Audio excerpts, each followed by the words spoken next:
A gente quer seguir nesse assunto aqui no nosso estúdio. Agora eu vou chamar a Priscila Yazbek. Ô Pri, de que forma que essas incertezas em torno da PEC podem influenciar nos juros aqui no país?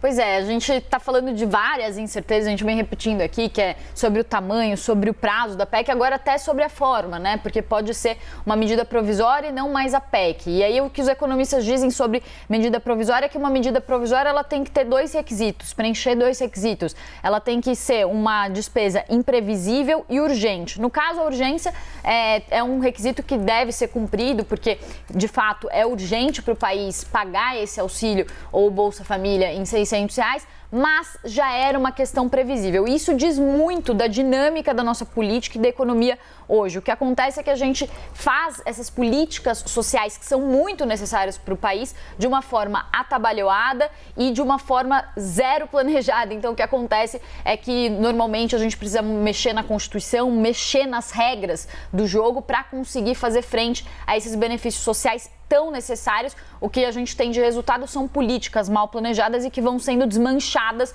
conforme vai mudando o governo ou o partido que está ditando os rumos da política no momento. Esse é um ponto. O outro ponto que eu queria destacar aqui é sobre as consequências disso que já são vistas nos preços.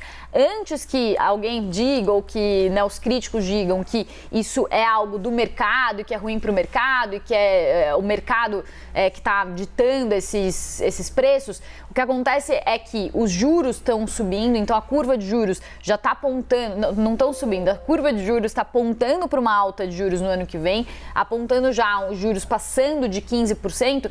E o que acontece quando a expectativa é de novo de aumento de juros? O presidente do Banco Central falou ontem sobre isso, economistas importantes também estão falando que os juros devem voltar a subir conforme a PEC vai avançando e se ela ficar de fato nesse valor de R$200 bilhões. Isso acaba gerando uma percepção de risco maior do país, então o dinheiro sai, a inflação sobe porque o dólar sobe, e isso acaba gerando uma crise econômica para o país. E aí aquilo que a gente vem repetindo aqui, é sempre muito importante colocar esse ponto, porque não é uma questão só de ativos e só do mercado financeiro, é uma questão de, se houver aumento de juros, se de fato o país caminhar para esse cenário de aumento de juros, aumento de gastos desenfreado, o que acontece é que a gente caminha para uma crise econômica. E uma crise econômica não interessa a ninguém, a nenhum brasileiro, e principalmente não interessa a população mais pobre e mais vulnerável, que é a que sempre mais sofre quando o país entra em crise.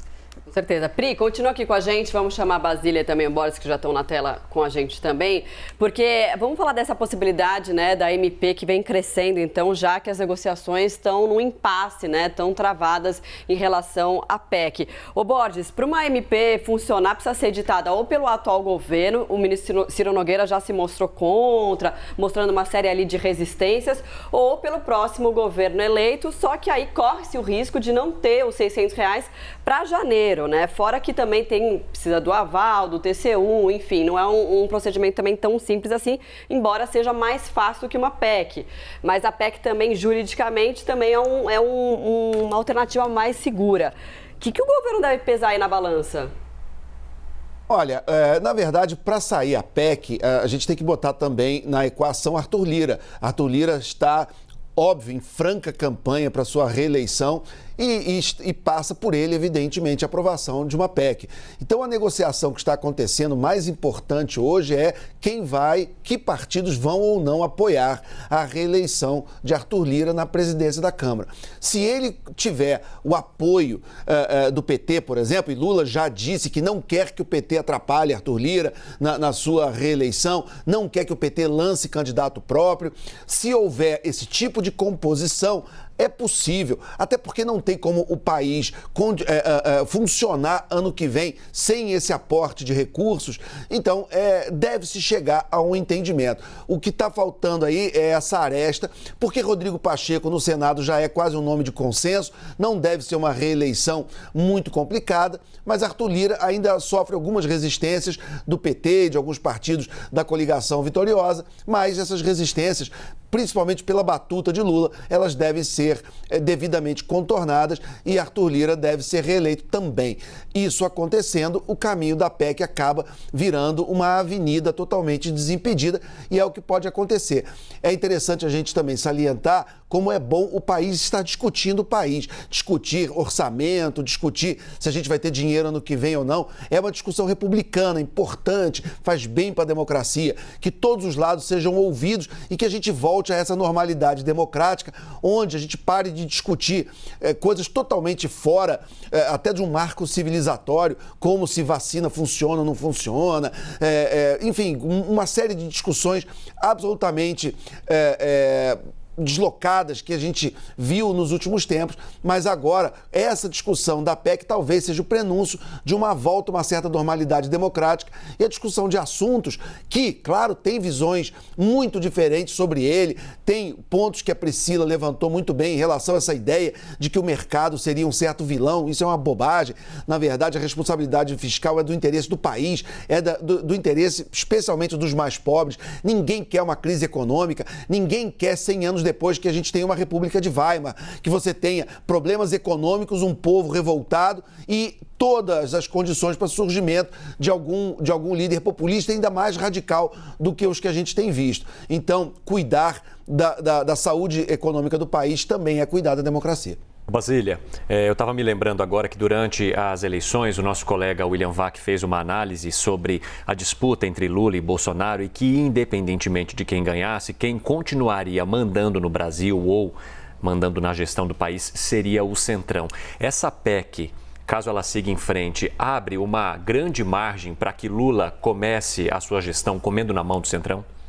Pois é, eu estava pensando nisso também aqui, formulando o comentário de agora. Algumas lições que a gente pode tirar, a gente, jornalista, como analista político, e também os próprios partidos que estão nesse governo eleito, que não dá para fazer grandes reformas, grandes mudanças na Constituição sozinho, porque não é mais aquele presidencialismo de coalizão dos mandatos anteriores de Lula, em que, obviamente, ele não conseguia fazer tudo sozinho, mas uma ordem ou uma decisão governamental tinha muito peso e ditava os rumos da bola em campo no Congresso Nacional. Agora não, porque a gente tem um Congresso empoderado e um centrão muito maior. Até mesmo essa figura de centrão, na época de Lula, era mais chamado de centro.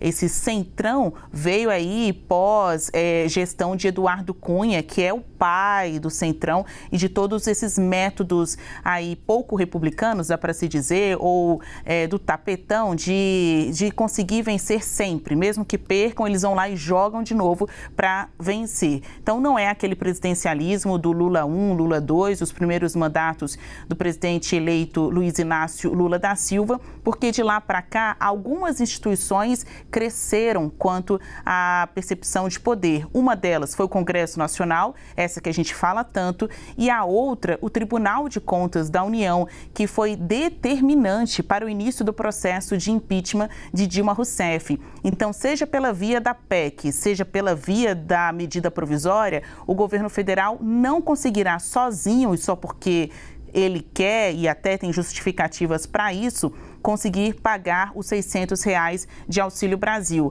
Pela via da PEC, ele precisa de um texto bem pactuado e do apoio do Congresso Nacional. Pela via da medida provisória, necessita desse aval do TCU. Então, seja à direita, à esquerda, ao centro, o Congresso está, ou melhor, o governo estará nas mãos de alguém.